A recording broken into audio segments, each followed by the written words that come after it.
สุดท้ายบางคนก็เนี่ยไงนี่เวลมาจุกยังบาสวรรค์เรื่องน้องทิศแต่ปีการกำหนดปนทำไมบอสหรัฐอเมริกแต่เลยบรรดาประเทศในอันบอลอาซีใบยืงจำนวนบุญประเทศรวมมีกัมพูชีฝั่งใดประเทศกัมพูชีใบยืงเรียงทุนมันติ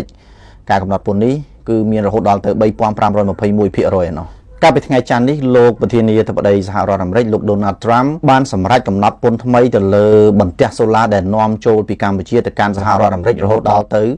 ใบปอมพรามรอยมาพายมวยเพียรอยเนาะปนทำไมนี่โลกบ้านกำหนดแต่เลยบรรดาประเทศในอันบอลอาซียังจำนวนบุญรวมมีกัมพูชีไทยมาเลเซียនិងវៀតណាមដោយលោកបានបញ្ជាក់ទៀតថារោងចក្រ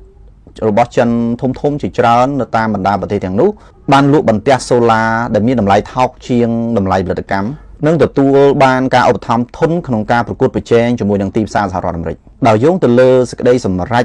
ប្រកាសពន្ធថ្មីដ៏សន្ធឹកសន្ធាប់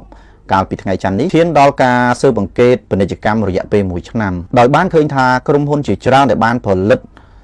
ធម្មពលព្រះអាទិត្យនៅក្នុងប្រទេសកម្ពុជាថៃវៀតណាមនិងម៉ាឡេស៊ីបានទទួលការឧបត្ថម្ភធនពីរដ្ឋាភិបាលនិងការនាំចេញទៅសហរដ្ឋអាមេរិកក្នុងតម្លៃទាបជាងទៅនឹងតម្លៃផលិតកម្មសហប្រធានការអនុវត្តពាណិជ្ជកម្មអន្តរជាតិបានបញ្ជាក់ថាអ្វីដែលយើងដឹងគឺមានរយៈពេលជាយូរមកហើយដែលក្រុមហ៊ុនសូឡាដែលមានស្នាក់ការកណ្ដាលរបស់ប្រទេសចិនបានបោកប្រាស់ជាលក្ខណៈប្រព័ន្ធបានធ្វើឲ្យសហរដ្ឋអាមេរិកចំណាយប្រាក់ជាច្រើនដោយសារការនាំចូលទំនិញទាំងនេះក្នុងតម្លៃទាប